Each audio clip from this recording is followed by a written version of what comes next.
আসসালামু আলাইকুম ওয়া রাহমাতুল্লাহি ওয়া বারাকাতুহু।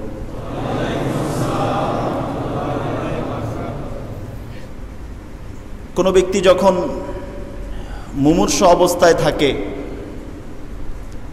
তখন সেক্ষেত্রে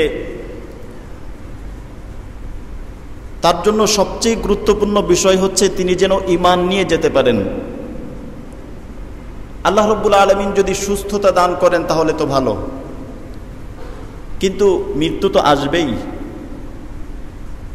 এই রোগে যদি না হয় পরবর্তী রোগে বা স্বাভাবিক মৃত্যু তো আসবেই, হয়তো 1 বছর আগে অথবা পরে। কিন্তু আমাদের দৃষ্টিভঙ্গি এটা রাখা উচিত প্রত্যেকের জন্য তার জীবনের শেষ কথা যেন লা ইলাহা ইল্লাল্লাহ হয়। এক্ষেত্রে আমাদের সমাজে একটু বিভ্রান্তি দেখা যায়। অনেক সময় বিভিন্ন ডাক্তার সাহেবগণ তারা রোগীকে ইনজেকশন অথবা ঔষধের মাধ্যমে বেহুশ করে রাখেন। এটা আমরা কখনো করতে দিব না, কারণ তিনি যদি বেহুশ অবস্থায় মারা যান তাহলে তার শেষ কথা লা ইলাহা ইল্লাল্লাহ হবে কিভাবে? আমরা বলবো আপনি যত ট্রিটমেন্ট করেন কোনো আপত্তি নেই, তবে বেহুশ করা যাবে না। বেহুশ করা ছাড়া যত ট্রিটমেন্ট করেন, যত ঔষধ, যত কিছু সব ঠিক আছে, কিন্তু রোগীর হুশ যেন ঠিক থাকে। কারণ যদি তার মৃত্যু হয়ে যায় সে যেন বুঝে শুনে লা ইলাহা ইল্লাল্লাহর স্বীকৃতি দিয়ে আল্লাহর কাছে যেতে পারে। এ ব্যাপারে আমাদেরকে সচেতন থাকতে হবে। এরপরে যখন মৃত্যু হয়ে যাবে, মৃত্যু হওয়ার সাথে সাথেই আল্লাহ রাব্বুল আলামিন আমাদেরকে দোয়া শিখিয়েছেন। শুধু মৃত্যু না, মুমিনের জীবনে যে কোনো মুসিবত আসে, আল্লাহ পাক বলেন আল্লাযীনা ইযা আসাবাতুহুম মুসিবাহ, মুমিনদের জীবন এমন হয় তাদের জীবনে যখন কোনো মুসিবত আসে, বিপদ আসে, তখন তারা বলে ইন্না লিল্লাহি ওয়া ইন্না ইলাইহি রাজিউন। আল্লাহ রাব্বুল আলামিন এই আয়াতের মাধ্যমে, এই ইন্না লিল্লাহ এই আয়াতের মাধ্যমে, এই বাক্যের মাধ্যমে আমাদেরকে দুটি বিষয় শিক্ষা দিয়েছেন। এই বাক্যের ভিতরে দুটি অংশ, একটি হচ্ছে ইন্না লিল্লাহ, আরেকটি হচ্ছে ওয়া ইন্না ইলাইহি রাজিউন। আল্লাহ রাব্বুল আলামিন প্রথম বাক্য দিয়ে আমাদেরকে শিক্ষা দিচ্ছেন, সবক দিচ্ছেন, ইন্না লিল্লাহ। তোমার আত্মীয় মারা গিয়েছে, তোমার পাড়া প্রতিবেশী মারা গিয়েছে, তোমার পিতামাতা মারা গিয়েছে, তোমার সন্তান মারা গিয়েছে, এতে অভিযোগের কিছুই নেই, কারণ আমরা সকলেরই আল্লাহর বান্দা, আল্লাহ নিয়ে গিয়েছে, তোমার অভিযোগ আপত্তির কিছুই নেই। ইন্না লিল্লাহ, আমরা সকলেই আল্লাহর। দ্বিতীয় বাক্য হচ্ছে ওয়া ইন্না ইলাইহি রাজিউন, আমাদের প্রত্যেককে আল্লাহর কাছে ফিরে যেতে হবে। তুমি কাঁদছো কেন? বাবা মারা গিয়েছে কাঁদছো, এর পরের সিরিয়াল তো তোমার। স্বামীকে বলা হচ্ছে স্বামী কাঁদছো কেন? স্ত্রী মারা গিয়েছে, এর পরের সিরিয়াল তো তোমার। বড় ভাই ছোট ভাই 2 ভাই আমেরিকাতে থাকে, পাশাপাশি ডেটে ফ্লাইট। বড় ভাইয়ের ফ্লাইট হচ্ছে 8 তারিখে, ছোট ভাইয়ের ফ্লাইট হচ্ছে 9 তারিখে। 8 তারিখে যখন বড় ভাইকে বিদায় জানানোর জন্য এয়ারপোর্টে সকলে আত্মীয় স্বজন একত্রিত হয়, প্রত্যেকে কাঁদে, কিন্তু ছোট ভাই কান্না করে না, কারণ সে জানে তার ফ্লাইট আগামীকাল। পিতামাতা কাঁদছে, ভাই বোন সকলে কাঁদছে, কিন্তু ছোট ভাই কান্না করে না, কারণ সে জানে আজকে বড় ভাই যাচ্ছে, আগামীকাল ঠিক এই সময় আমাকে এখানে থাকতে হবে। সো কান্নার কি আছে? আল্লাহ রাব্বুল আলামিন আমাদেরকে বুঝাচ্ছেন, তোমার নিকটাত্মীয় মারা গিয়েছে, তুমি হতাশ হয়ে পড়েছো, খুব বেশি কান্নাকাটি করছো, আরে এত কিছুই নেই এখানে, কারণ পরবর্তী সিরিয়াল তোমার। আজকে যে জানাজাটা মসজিদে হলো, এর পরবর্তী জানাজা আমার, এটা আমাকে মনে করতে হবে। এবং এটা হতেও পারে আমাদের মধ্যেই তো যে কারো হবে, হয়তো আমার হবে, না হলে অন্য কারো হবে, এটাই তো দুনিয়ার সিস্টেমই এই। এজন্য মুহতারাম, মৃত্যু নিয়ে সচেতন থাকতে হবে, মৃত্যুর ব্যাপারে প্রস্তুতি নিতে হবে। দুনিয়ার জীবন যতটুকু আমরা থাকবো ততটুকুর জন্য প্রস্তুতি নিতে হবে। 60 বছরের প্রস্তুতি আর অনন্তকালের প্রস্তুতি দুইটা যেন ভিন্ন হয়। টেস্ট পরীক্ষার প্রস্তুতি আর ফাইনাল পরীক্ষার প্রস্তুতি কি এক? সাপ্তাহিক পরীক্ষার প্রস্তুতি আর ফাইনাল পরীক্ষার প্রস্তুতি এক? কখনোই এক না। 60 বছরের প্রস্তুতি আর অনন্তকালের প্রস্তুতি এক হয় কিভাবে? একও তো হয় না, আরও এটা বেশি। 24, আমি একটু হিসাব করি, 24 ঘন্টার ভিতরে আমি 60 বছরের জন্য কত ঘন্টা দিচ্ছি আর অনন্তকালের জন্য কত ঘন্টা দিচ্ছি, একটু হিসাব করি। 5 ওয়াক্ত নামাজ আসতে কতক্ষণ সময় লাগে? 24 ঘন্টার ভিতরে কতক্ষণ লাগবে? যদি কেউ সুন্দর করে সুন্নাত মুস্তাহাব্বাত সব কিছু ভালোভাবে আদায় করে, সর্বোচ্চ 2 ঘন্টা 3 ঘন্টা লাগবে, সর্বোচ্চ 2 ঘন্টা লাগতে পারে। 24 ঘন্টার ভিতরে অনন্তকালের জন্য 2টা ঘন্টাও দিতে রাজি না আমি। আর 60 বছরের জন্য আমার অফিসের ডিউটি তো 12 ঘন্টা, 8 ঘন্টা, 6 ঘন্টা থাকে। আমরা কি মুখ আল্লাহকে দেখাবো, কি উত্তর আল্লাহর সামনে দিব? এখানেই প্রশ্ন করলে উত্তর দেই আমি নিজেকে প্রশ্ন করে নিজে উত্তর দেই, আল্লাহর কাছে হিসাব নিকাশ পরে হবে। এখন আমাকে প্রশ্ন করি, আমি জান্নাতের আশা করছি।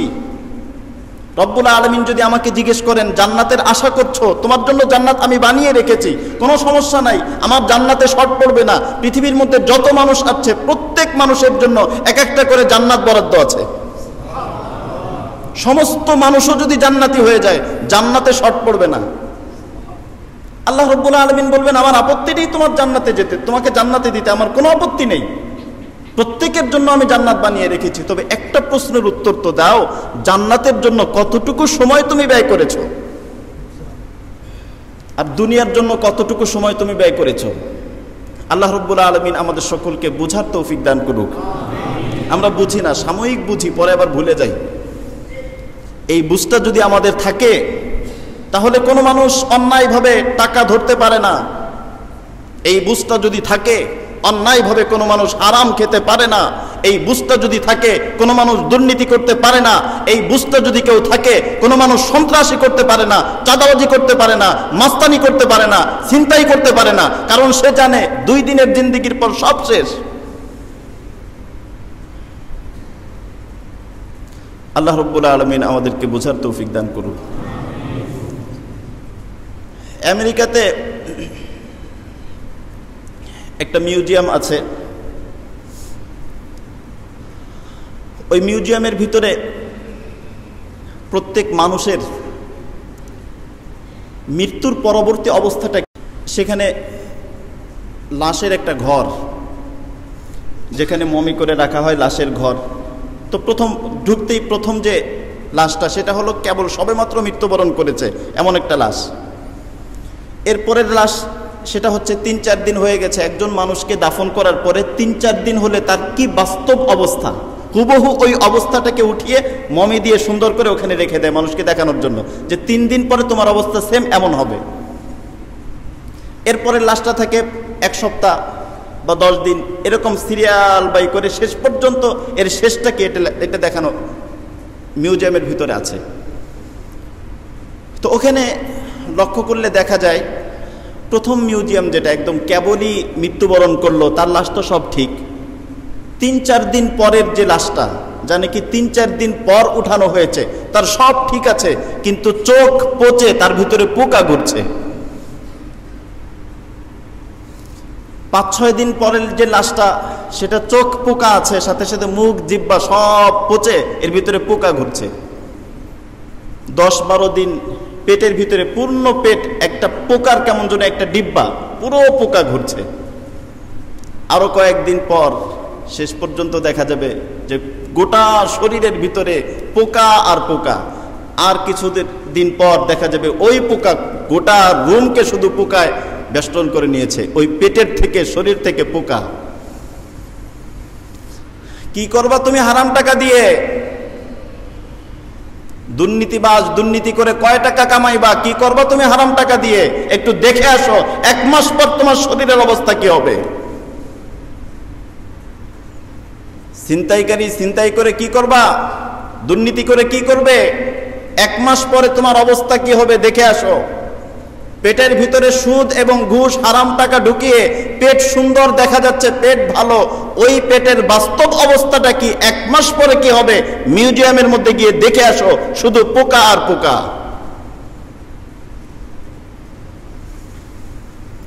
কিন্তু যদি ঈমানওয়ালা হয়, ঈমানওয়ালা কোনো ব্যক্তি যদি ঈমানওয়ালা হয়, আল্লাহর সাথে সম্পর্ক থাকে, তার শরীর অক্ষত থাকবে। জমি मैली नहीं होती जमन मैला नहीं होता, जमी मैली नहीं होती जमन मैला नहीं होता, मोहम्मद के गुलामों के कफन मैला नहीं होता। মুহাম্মদুর রাসূলুল্লাহ সাল্লাল্লাহু আলাইহি ওয়াসাল্লামের গোলাম যদি তুমি হতে পারো, শুধু তোমার চোখ, নাক, মুখ, শরীর না, তোমার কাফন পর্যন্ত অক্ষত থাকবে ইনশাআল্লাহ। কেন কেন অক্ষত থাকবে বলবো? অক্ষত থাকার কারণ কি? অক্ষত থাকার কারণ হচ্ছে আল্লাহ রাব্বুল আলামিন, ভালো করে খেয়াল রাখবেন, যত দূর পর্যন্ত যে যে শুনছেন ভালো করে খেয়াল রাখবেন, আমার এই আজকের আলোচনা প্রত্যেকে বাসায় গিয়ে শোনাবেন ইনশাআল্লাহ। ইখলাসের সাথে শুনলে জীবন পরিবর্তন হবে। কারণ হচ্ছে একমাত্র স্থায়ী তিনি হচ্ছেন আল্লাহ রাব্বুল আলামিন। আল্লাহ ছাড়া দুনিয়ার মধ্যে কেউ স্থায়ী নয়। কুল্লু মান আলাইহা ফান ওয়া ইয়াবকা ওয়াজহু রাব্বিকা যুল জালালি ওয়াল ইকরাম। পৃথিবীর মধ্যে সব শেষ হয়ে যাবে, শুধু শেষ হবে না, রব্বুল আলামিন বাকি থাকবেন। তাহলে বোঝা গেল স্থায়ী কে? কথা বলেন, স্থায়ী কে? আল্লাহ হচ্ছেন স্থায়ী। আল্লাহর সাথে যার সম্পর্ক হবে আল্লাহ তাকেও স্থায়ী করে দিবে।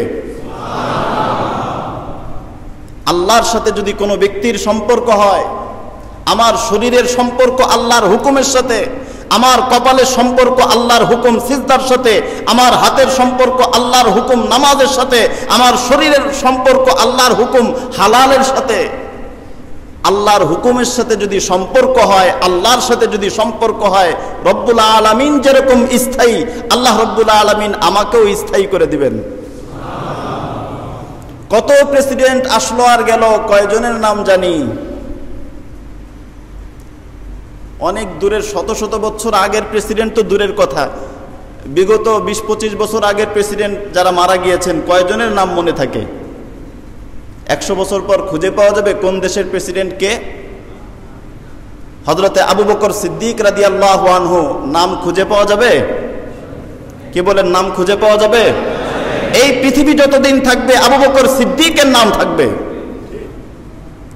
এই পৃথিবী যতদিন থাকবে ওমরে ফারুকের নাম থাকবে। এই পৃথিবী যতদিন থাকবে ওসমানে গনির নাম থাকবে। এই পৃথিবী যতদিন থাকবে আলী কাল্লামাল্লাহু ওয়াজহুর নাম থাকবে। এই পৃথিবী যতদিন থাকবে সাহাবায়ে কিরামের নাম থাকবে। কারণ কি? মা কানা লিল্লাহি ইয়াবকা। একটু বোঝার চেষ্টা করি, চোখ বন্ধ করে বুঝি। মা কানা লিল্লাহি ইয়াবকা, আল্লাহর জন্য যেটা হয় সেটা বাকি থাকে। আল্লাহর জন্য যেটা হয় সেটা বাকি থাকে। হযরতে আবু বকরের সম্পর্ক ছিল আল্লাহর সাথে, হযরতে ওমরের সম্পর্ক ছিল আল্লাহর সাথে, হযরতে উসমানের সম্পর্ক ছিল আল্লাহর সাথে, হযরতে আলীর সম্পর্ক ছিল আল্লাহর সাথে, বড় পীর আব্দুল কাদের জিলানীর সম্পর্ক ছিল আল্লাহর সাথে, সাহাবায়ে কিরামের সম্পর্ক ছিল আল্লাহর সাথে, আল্লাহর ওলিদের সম্পর্ক আল্লাহর সাথে। এজন্য মাঝে মাঝে কবর ভেঙে গেলে দেখা যায়, নদীর পাড়ে কবর ভেঙে গেলে দেখা যায়, হাফেজে কোরআন যদি আমলওয়ালা হয়, আলেম যদি আমলওয়ালা হয়, আল্লাহওয়ালার সাথে যদি আল্লাহওয়ালার সম্পর্ক আল্লাহর সাথে হয়, এরকম কবর বের হয়ে গেলে আমরা দেখি লাশ তো দূরের কথা, কাফনের কাপড়ে ময়লা পর্যন্ত লাগে নাই। এখন সিদ্ধান্ত আমার হাতে। আমি কি আমার শরীরকে শেষ করে দিব, নাকি আল্লাহর সাথে সম্পর্ক করে আমি চাই আমার সবকিছু স্থায়ী থাকুক? আম্বিয়া কিরাম তাদের শরীরকে আল্লাহ রাব্বুল আলামিন এই মাটির জন্য হারাম করে দিয়েছেন। আল্লাহ রাব্বুল আলামিন বলে দিয়েছেন, মাটি তোমার বৈশিষ্ট্য হলো কোনো কিছুকে গলিয়ে শেষ করে দেওয়া। খবরদার, আমার কোন নবী সে যদি তোমার মধ্যে আসে, খবরদার তার শরীরে বিন্দু মাত্র আঁচ যেন না লাগে, কারণ তার সম্পর্ক আমার সাথে। এজন্য সম্পর্ক করতে হবে কার সাথে? বুঝি না। আরে মুসলমান কবে যে বুঝে আসবে? সারাদিন একজনের পিছনে ঘুরছে, সকাল থেকে রাত 12টা পর্যন্ত একজনের জন্য রাস্তায় রাস্তায় ঘুরছে, নামাজও পড়ে না, সেও থাকবে না, তোমার কিছুই থাকবে না।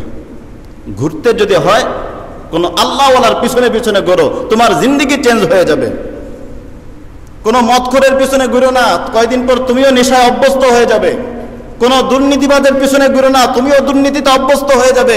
কোনো সুদখোরের পিছনে ঘুরো না, তুমিও সুদিতে অভ্যস্ত হয়ে যাবে। যদি ঘুরতে হয় কোনো আল্লাহওয়ালার পিছনে পিছনে ঘুরো, যে আপনি আমাকে আল্লাহর সাথে সম্পর্ক করায় দেন, আমার দিলের মধ্যে আল্লাহর মুহাব্বতের আগুন জ্বালায় দেন, আমি যেন জিকিরে মজা পাই, নামাজে মজা পাই, সিজদায় মজা পাই, আমি যেন মালিকের জন্য ব্যাকুল হয়ে থাকি। আমার মৃত্যুর সময় আল্লাহ রাব্বুল আলামিন যেন বলেন, আসো বান্দা, তুমি আমার অপেক্ষায়, আমিও তোমার অপেক্ষায়। কোনটা ভালো জিন্দেগি বলেন? কোনটা ভালো? সম্পর্ক আল্লাহর সাথে ভালো? আল্লাহর সাথে সম্পর্ক কি ভালো মনে হয়? যদি ভালো মনে হয় আল্লাহর সাথে সম্পর্ক করার চেষ্টা করব প্রত্যেকে, পারবো না ইনশাআল্লাহ? আল্লাহ পাক আমাদের সকলকে, আমিও দোয়া চাই, বড় কিমতি জিনিস, বড় দামি জিনিস, বড় দামি জিনিস কারো সম্পর্ক আল্লাহর সাথে হয়ে যাওয়া অনেক বড় জিনিস। এর চেয়ে বড় দামি জিনিস নাই, এর চেয়ে বড় দামি জিনিস আর পৃথিবীর মধ্যে নাই। সবচেয়ে বড় পদ এটা। আপনি যদি চান পৃথিবীর সবচেয়ে শ্রেষ্ঠতম পদ কোনটা সেটা আপনাকে দেয়া হোক, সেটা হবে এটা, আপনার সাথে আপনার সম্পর্ক আপনার মালিকের সাথে হয়ে যাওয়া। কেন? এটা তো একটা প্রশ্ন হয়, কেন এটা সবচেয়ে বড় পদ, কেন সেটাও বলে দিই। এটা সবচেয়ে বড় পদ এজন্য, আপনি যদি ভালো হন আপনার জন্য মানুষ দোয়া করে। একজন সমাজ সেবক হলো, আল্লাহ ওয়ালা না, এমনি সমাজের বিভিন্ন কাজ করে, তাকে মানুষ স্মরণ করে, তাকে মানুষ ভালো বলে, ঠিক না? মুষ্টিময় কিছু মানুষ ভালো বলে, 5 বছর 10 বছর পর সে যদি মারা যায়, আস্তে আস্তে তার নাম বিলীন হয়ে যায়।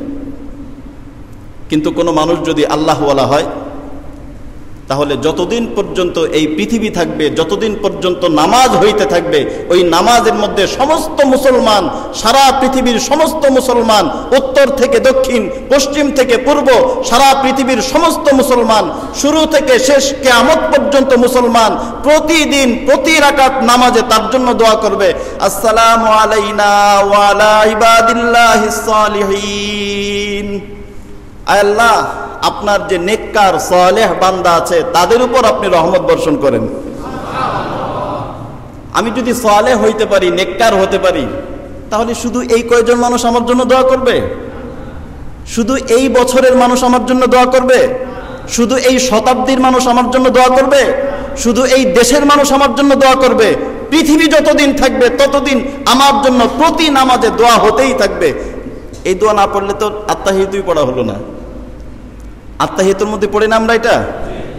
আত্তাহিয়াতু পড়া কি ওয়াজিব না? প্রত্যেকেই পড়তে হয় না? তাহলে আমার জন্য দোয়াটা কেমন যেন বাধ্যতামূলক হতেই থাকবে। প্রিয় বন্ধুরা, দিল থেকে বলছি, সিদ্ধান্ত নেই। বর্তমান অনেক উল্টোপাল্টা হয়। যে যা করে করুক, আমি সিদ্ধান্ত নেই কেমন হব। এরকম কোনো ব্যক্তি হব, আমাকে দেখার সাথে সাথে সবাই সালাম দিবে, স্যালুট দেবে, আর আমার চোখের আড়াল হয়ে যাওয়ার সাথে বলবে যে বদমাইশের মতো লোক আর নাই। দেখার সাথে সাথে জি স্যার অনেক ভালো, আর চোখের আড়াল হইলেই যা বলার, যে একেবারে পুরো মাথার থেকে পা পর্যন্ত পুরোটাই তার খারাপ। এটা যদি হতে চাই তারও সুযোগ আছে। আর যদি এমনটা হতে চাই যে না, আমি এমন হব না, আমার সম্পর্ক মালিকের সাথে করব, সারা পৃথিবী কিয়ামত পর্যন্ত সবাই আমার জন্য দোয়া করবে, সেটা হলেও আমার জন্য সুযোগ আছে। দুইটা দরজাই আমার জন্য উন্মুক্ত। এখন ইচ্ছা করলে আমি যে কোনো একটা গ্রহণ করতে পারি। আল্লাহ রাব্বুল আলামিন আমাদেরকে তৌফিক দান করুন। তো বললাম, এরপরে যখন মৃত্যু হয়ে যাবে, মৃত্যু হওয়ার সাথে সাথে তো যারাই মৃত্যুর খবর শুনবে প্রত্যেকে বলবে ইন্না লিল্লাহি ওয়া ইন্না ইলাইহি রাজিউন। এরপরে যারা উপস্থিত থাকবেন তাদের জন্য করণীয় হচ্ছে তার সব কিছু, চোখ খোলা থাকলে সেটাকে বন্ধ করে দিবে, হাত পা সোজা করে দিবে, মুখ যদি ফাঁকা থাকে সেটাকে মিশিয়ে দিবে, কোনোভাবে মিশানো যদি না হয় তাহলে এরকম একটা কিছু বেঁধে এরপরে মুখ মিশাই দিবে, পাটাকে জোড়ায় দিবে, যদি ফাঁকা থাকে তাহলে কোনো একটা কিছুকে একটা গামছা বা একটা কিছু দিয়ে বেঁধে দিবে এবং তাকে খাটিয়ার উপর শুয়ে দিবে, মাটিতে রাখবে না, খাটিয়ার উপর শুয়ে দিবে। তার জিন্দেগি শেষ। বাড়িওয়ালা নাই রে বাড়ি, নাই রে দুনিয়াতে, বাড়িওয়ালা এখন আর ঘরে নাই, বাড়িওয়ালাকে ঘর থেকে বের করে দেওয়া হলো। ঘর থেকে বাড়িওয়ালাকে নামানো হচ্ছে 1 সপ্তাহের জন্য। কি বলেন? এবছরের জন্য, চিরদিনের জন্য বাড়িওয়ালাকে বাড়ি থেকে নামিয়ে দেওয়া হচ্ছে। এরপরে রাখা হলো খাটিয়ার উপরে। আমাদের হযরত বলেন মরার পরে সবাই সোজা হয়ে যাবে, ভাগ্যবান তারা যারা নাকি জীবিত অবস্থায় সোজা হয়। সোজা তোমাকে হতেই হবে, তুমি যত বড় ক্যাডার হও না কেন, তুমি যত বড় ক্ষমতাধর হও না কেন, তোমাকে সোজা হতেই হবে। হয় জীবিত অবস্থায় হবে, না হলে মরার পরে হবে। আমরা কি মরার পরে সোজা হব না জীবিত অবস্থায় হব? জীবিত অবস্থায় হব। সমস্ত নবীগণ মানুষকে এই শিক্ষা দিয়েছেন, সমস্ত নবীগণ এসে মানুষকে সোজা হওয়ার শিক্ষা দিয়েছেন। নবীগণ বলেছেন, ও দুনিয়ার মানুষ, তোমরা সোজা হয়ে যাও, তোমরা সকলে সোজা হয়ে যাও। দুর্নীতিবাজ দুর্নীতি ছাড়ো, সোজা হয়ে যাও। চোর চুরি ছাড়ো, সোজা হয়ে যাও। ডাকাত ডাকাতি ছাড়ো, সোজা হয়ে যাও। ব্যভিচারী ব্যভিচার ছাড়ো, সোজা হয়ে যাও। হারামখোর হারাম ছাড়ো, সোজা হয়ে যাও। আল্লাহর নাফরমান আল্লাহর নাফরমানি ছাড়ো, সোজা হয়ে যাও। ফাসিক ফিস্ক ছাড়ো, সোজা হয়ে যাও। পরনিন্দাকারী পরনিন্দা ছাড়ো, সোজা হয়ে যাও। যদি সোজা হতে পারো, মরার সাথে সাথে সোজা জান্নাতে চলে যাবে। আর যদি সোজা না হও, মরার পরে তোমাকে সোজা করা হবে, এরপরে সোজা জাহান্নামে নেওয়া হবে। এর চেয়ে ভালো না হায়াত থাকতে সোজা হয়ে যাওয়া? অনেকে একজন আরেকজনের পর রাগ হয়ে বলে যে একেবারে তোরে সোজা করে দিব, বলে না, তোরে সোজা করে দিব। আমাকে সোজা করা লাগবে কেন, আমি নিজেই সোজা হয়ে যাই। আর আমাদের পথ হলো সোজা পথ, সিরাতে মুস্তাকিম, সোজা পথ। মুমিনের পথ হলো কি? সিরাতে মুস্তাকিম, সোজা পথ। আমরা প্রতিদিন নামাজে বলি ইহদিনাস সিরাতাল মুস্তাকিম, আল্লাহ আমাদেরকে সোজা সরল সোজা সঠিক পথ দেখাও, আমরা যেন এই সোজা পথ দিয়ে জান্নাতে চলে যেতে পারি। ডানে বামে তাকানোর দরকার নাই। ডানে বামে তাকাইতে গেলেই মুসিবত, ডানে বামে তাকাইতে গেলেই ভয়াবহতা, ডানে বামে তাকাইতে গেলেই আল্লাহর গজব। ডানে বামে তাকাবো না, সোজা চলে যাব। সোজা পথ কি? আমাদের সামনে মাইল ফলক, আলোকবর্তিকা হচ্ছে মুহাম্মদুর রাসূলুল্লাহ সাল্লাল্লাহু আলাইহি ওয়াসাল্লামের সুন্নাহ। ওই সুন্নাহকে দেখে আমরা সোজা হাঁটতে থাকবো। রসুলের সুন্নাহ হচ্ছে কোরআন এবং সুন্নাহ। সুন্নাহ তো কোরআনেরই ব্যাখ্যা। রসুলের সুন্নাহ হচ্ছে আমাদের সামনে আলোকবর্তিকা, সেটার পিছনে পিছনে আমরা চলবো সোজা। তাহলে ইনশাআল্লাহ আমরা জান্নাতে চলে যেতে পারবো। আর এদিক সেদিক যদি আমরা যাই তাহলে সমস্যা, ভয়ঙ্কর সমস্যা, যেই সমস্যার কোনো সমাধান নেই। দুনিয়ার মধ্যে যত সমস্যা হোক সমাধানের সুযোগ আছে, কিন্তু মৃত্যুর পরীক্ষায় যদি কেউ ধরা পড়ে যায়, এই সমস্যার কোনো সমাধান নেই। এই সমস্যা স্থায়ী সমস্যা, এটা অনন্তকালের সমস্যা, এটা কোনো সলভ হওয়ার মতো সমস্যা নয়। এরপরে যখন একজন মানুষের মৃত্যু হয়ে যাবে, রাসূল সাল্লাল্লাহু আলাইহি ওয়াসাল্লাম বলেছেন আসরিউল জানাজা তোমরা জানাজাকে দ্রুত করো, কাফন দাফনের কাজ এতে বেশি সময় নিও না। আমাদের সমাজে এটা অনেক ক্ষেত্রে দেখা যায় যে ইচ্ছা করে দেরি করা হয়, এটা সুন্নাহর খিলাফ।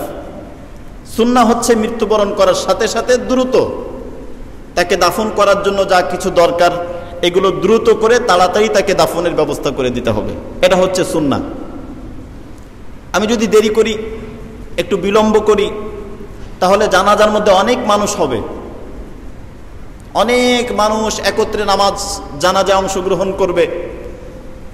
একদিন দেরি করলাম, মারা গিয়েছে বৃহস্পতিবার, আমি একদিন দেরি করে শুক্রবার জুমার পরে যদি জানাজা পড়াইতে পারি তাহলে অনেক মানুষ জানাজায় অংশগ্রহণ করবে, ঠিক। তবে সুন্নাহ সম্মত হবে না। সুন্নাহ হচ্ছে দ্রুত, মৃত্যুবরণ করেছে যতটুকু সম্ভব তার কাজবাজ করতে, কবর খনন করতে, গোসল করাতে, কাফন পরাতে, জানাজা করতে যতটুকু সময় এর ভিতরে করে তাকে দাফন করে দাও, এটা হচ্ছে সুন্নাহ। আমরা ওসিয়াত করে যাব, আমার মৃত্যুর সময় বা মৃত্যুর আগে সন্তানদেরকে ওসিয়াত করে যাব যে আমার সব কিছু যেন সুন্নাহ সম্মতভাবে হয়, সুন্নাহর বাইরে কোনো কিছুর দরকার নেই, আমার বেশি মানুষের দরকার নেই, আমার রসুলের সুন্নাহ দরকার। কি বলেন? রসুলের সুন্নাহ দরকার। বাস এত মানুষ দিয়ে কি হবে? যদি কবুল না হয়, আর আল্লাহ রসুলের সুন্নাহ অনুযায়ী যদি কোনো কাজ হয় সেটা 100% কবুল ইনশাআল্লাহ। এজন্য আমরা সুন্নাহ অনুযায়ী করার চেষ্টা করব। অনেক সময় দেখা যায় আমাদের সমাজে একাধিক জানাজা হয়, একাধিকবার জানাজা পড়ে। একটা হয় প্রেস ক্লাবের সামনে, আরেকটা হয় জাতীয় ঈদগাহে, আরেকটা হয় বাইতুল মুকাররমে, আরেকটা হয় জেলা পর্যায়ের, এরপর হয় পারিবারিক। অনেকের বিভিন্ন জানাজা হয়। তবে রাসূল সাল্লাল্লাহু আলাইহি ওয়াসাল্লামের সুন্নাহ হলো, সাহাবায়ে কেরামের আমল থেকে যেটা বুঝে আসে সেটা হলো জানাজা একবার হবে। এ ব্যাপারে লম্বা আলোচনা আছে, আমার কাছে বিশদ দলিলও আছে। আব্দুল্লাহ ইবনে ওমর রাদিয়াল্লাহু আনহু তিনি যখন জানাজায় উপস্থিত হতেন, যদি দেখতেন যে জানাজা হয়ে গিয়েছে, তিনি তার জন্য দোয়া করে চলে আসতেন। তিনি বলতেন, না আসো আমরা আরেকটা মিলে জানাজা করে ফেলি। অনেক সময় দেখা যায় যে এক জায়গায় যদি কেউ মৃত্যুবরণ করে লাশকে অন্য জায়গায় নিয়ে যাওয়া হয়, এটা ঠিক না। রাসূল সাল্লাল্লাহু আলাইহি ওয়াসাল্লাম বলেছেন, তোমাদের কেউ যেখানে মৃত্যুবরণ করবে সেখানে নিকটবর্তী কোনো কবরস্থানে তাকে দাফন করে দাও। এটা উচিত না যে অন্য কোথাও নিয়ে যাওয়া, এতে বিলম্ব হতে পারে। অনেক সময় দেখা যায় যে কেউ মৃত্যুবরণ করলে অনেকে দেখতে আসে। এই মশলাটা আমরা খেয়াল রাখবো, জীবিত অবস্থায় যাদেরকে দেখা জায়েজ নেই, মৃত্যুর পরেও তাদেরকে দেখা জায়েজ নেই। আমার নিকটাত্মীয়া ইন্তেকাল করেছেন, আমার জীবিত অবস্থায় যদি তাকে দেখতে পারি, তিনি যদি আমার মাহরাম হন, মৃত্যুর পরেও তাকে দেখা যাবে। আর যদি জীবিত অবস্থায় দেখা না যায়, মৃত্যুর পরেও দেখা যাবে না। এটা আমাদের জন্য কর্তব্য। মানুষ মারা গেলে এই শরীয়তের এই বিধানগুলো থাকে না। ব্যাপকভাবে সবাই লাশ দেখছে, লাশ দেখানো হচ্ছে, সবাই দেখছে, দেখে লাভ কি? কোনো লাভ আছে? লাশ দেখার মধ্যে কোনো ফজিলত সওয়াব আছে? যদি থাকে বলেন, আমি আজকে দেখব। আপনাদের জানা আছে কারো লাশ দেখার মধ্যে কোনো সওয়াব আছে? জানা থাকলে বলেন, আছে কারো? কোনো ফজিলত নাই। বরং যদি পর্দার খিলাফ হয় গুনাহ হবে। পর্দার যদি খিলাফ হয় তাহলে তো গুনাহ হবে। এজন্য পরিবারের অন্যান্য সদস্যরা চেষ্টা করব। আমার কোনো আত্মীয়া তিনি ইন্তেকাল করেছেন, আমি এক্ষেত্রে আমাকে ভূমিকা পালন করতে হবে। কোনো গায়রে মাহরাম তাকে দেখতে আসলে না দেখানো যাবে না, আপনার জন্য দেখা জায়েজ নেই। এই বিষয়গুলো খেয়াল রাখবো।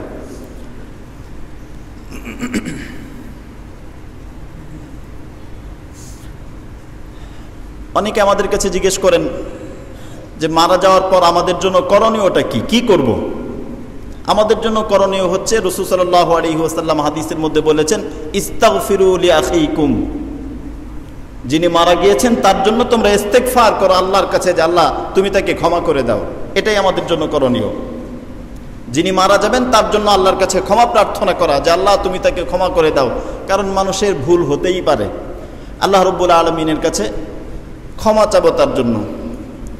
এরপরে যখন জানাজা হবে, জানাজাটা পড়াবে কে?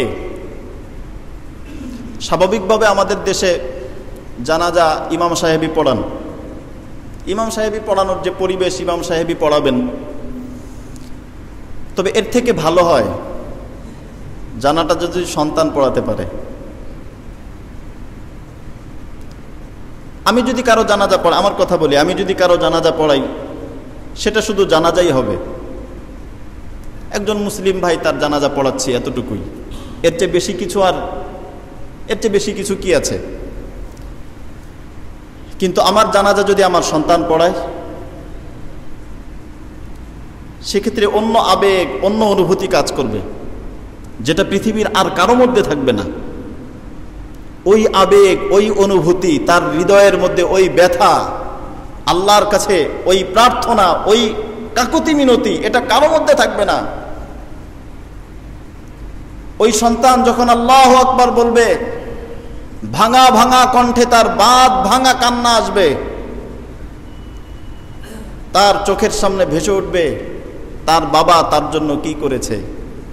সন্তান যদি আলেমে দ্বীন হয়, সন্তান যদি আল্লাহওয়ালা হয়, তাহলে ওই সন্তানের চোখের সামনে ভেসে উঠবে ওই সন্তানকে কোরআন শিক্ষা দিতে গিয়ে, ইলম শিক্ষা দিতে গিয়ে, হাদিস শিক্ষা দিতে গিয়ে, দিনদার বানাতে গিয়ে ওই বাবা ওই মা কত কষ্ট করেছেন।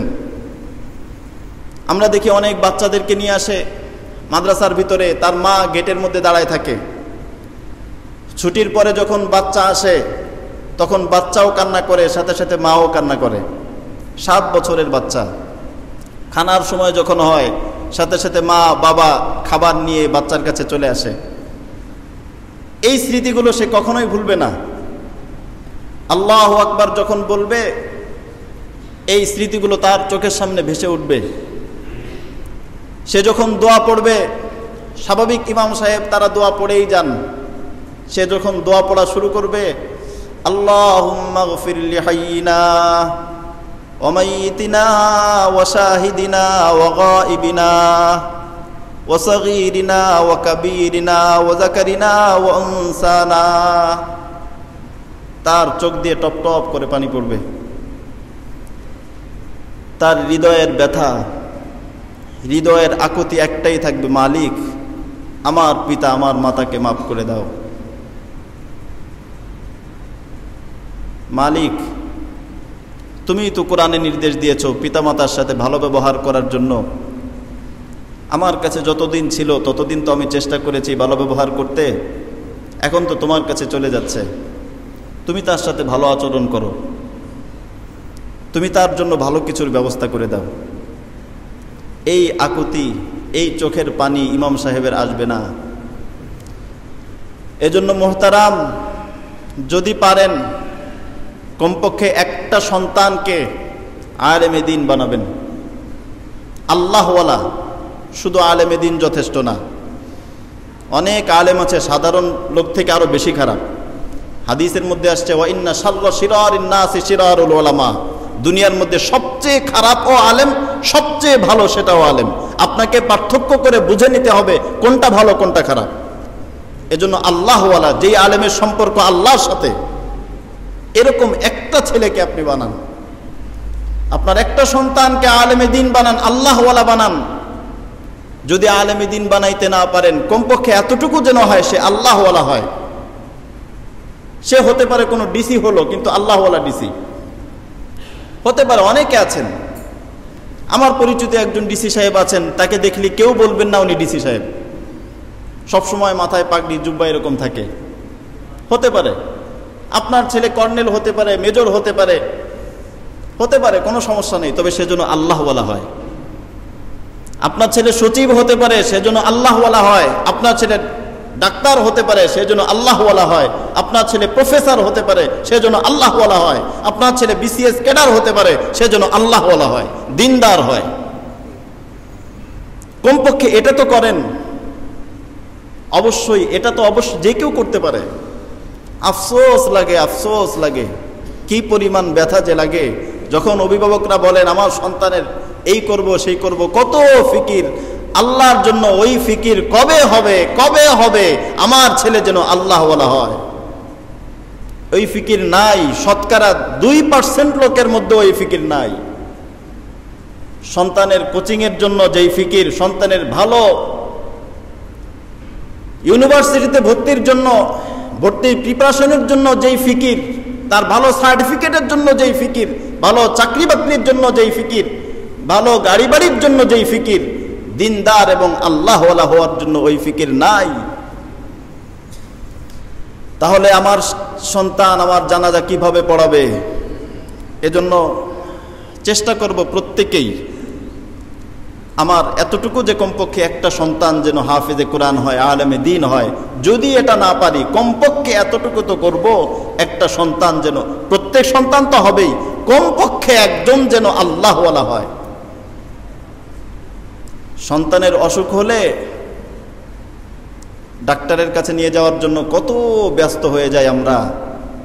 আমাদের বলার দরকার, বলবো, যতদিন হায়াত থেকে বলবো, যেন আল্লাহর কাছে বলতে পারি আল্লাহ বলে আসছিলাম।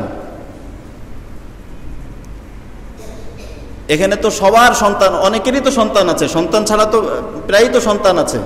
অসুস্থ হয়ে গেলে ডাক্তারের কাছে নিয়ে যায়, আমার ছেলে অসুস্থ হয়ে গেছে, আরো যদি করোনার কোনো সিমটম থাকে তাহলে তো ঘুমই নাই। বাবার চোখে ঘুম নাই, মায়ের চোখে ঘুম নাই। এখানের মধ্যে একজন লোক এরকম নাই, একজনও সে তার সন্তানকে কোনো আল্লাহওয়ালার কাছে নিয়ে যাবে যে আমার ছেলে যেন আল্লাহওয়ালা হয়। আপনি তার পর্যবেক্ষণ করেন, তার আমল ঠিক করেন, তার আকীদা ঠিক করেন, তার সবকিছু ঠিক করেন, সে যেন আল্লাহওয়ালা হয়। একজনও কি আমরা গিয়েছি? একজনও কি আমরা গিয়েছি? আপনি জানেন না আপনার ছেলে কার সাথে মিশে, আপনি জানেন না আপনার ছেলে কি করে, আপনার সাথে কতটুকু সময় থাকে, এর বাইরে সে কি করে আপনি জানেন না। বর্তমান এই নোংরা সমাজের মধ্যে সেও যে নোংরামির মধ্যে নিমজ্জিত হয়ে যাচ্ছে, আপনার খবর নেই। আপনি ঘুমিয়ে আছেন, আপনি এটাকে গুরুত্বই দিচ্ছেন না। শেষ পর্যন্ত যখন বৃদ্ধ হয়ে গেছেন, এখন আপনার শক্তি নাই, তখন এই ছেলে মসজিদে আয়, সে বলল না তুমি যাও। বেশি কিছু তখন আপনি তাকে বলতেও পারছেন না, কারণ বললে আপনারও খবর আছে। ছেলে এই পর্যায়ে গিয়েছে, এখন আপনি বেশি কিছু করলে আপনারও রেহাই নাই। এই পর্যায়ে একদিনে যায় নাই। ওই ছেলের বয়স একদিনে 30 হয় নাই, ওই ছেলের বয়স একদিনে 40 হয় নাই, ওই ছেলের বয়স একদিন 5 ছিল, একদিন 7 ছিল, একদিন 10 ছিল, একদিন 20 ছিল। ওই সময় আপনি কি করছেন? অথচ আশরাফ আলী থানভী রহমতুল্লাহি আলাইহি বলেছেন, প্রত্যেক অভিভাবকের উচিত সন্তানের বয়স যখন 10-12 কেবল উঠতি বয়সী হয়, সাথে সাথে ওই ছেলের কোনো আল্লাহওয়ালার সাথে তরবিয়াতি বায়াতের সম্পর্ক করায় দেওয়া। বর্তমান যুব সমাজ নিজের সমস্যাগুলো শেয়ার করে এক বন্ধু আরেক বন্ধুর কাছে। আমি লাইনে কিছু কাজ করি, এজন্য অনেক জানা আছে। এক বন্ধু আরেক বন্ধুর কাছে সমস্যা শেয়ার করে, লাভ কি? ও তো খারাপ, ও খারাপ, দুইজন মিলে খারাপ ডিসিশন নিয়ে আরো খারাপ হয়। কত সমস্যা যে ফেস করে এই যুব সমাজগুলো, এই উঠতি বয়সী তরুণ ছেলেগুলো, কারো খবর নাই। ওরা নিজেদের ভিতর কথা বলে বলে, নিজেদের ভিতর বিভিন্ন ফেসবুকে মোবাইলে কথা বলে বলে আরো খারাপের দিকে যায়। ওর সম্পর্ক যদি আল্লাহওয়ালার সাথে হতো, সে আল্লাহওয়ালার সাথে যোগাযোগ করতো যে হুজুর আমি তো খারাপ দিকে যাচ্ছি, কি করতে পারি? আমি তো খারাপ দিকে যাচ্ছি, ভয়ঙ্কর দিকে যাচ্ছি, কি করতে পারি? এই পথ তো তার অভিভাবক দেখায় নাই, এই পদ্ধতি তো তার অভিভাবক দেখায় নাই। সুতরাং তার সন্তান তার জানাজা পড়াবে, এটা সে আশা করতে পারে কিভাবে?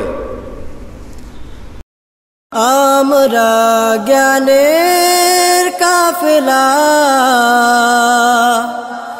আমরা সুন্নাহর আহ্বান, আমাদের প্রিয় জামিয়া,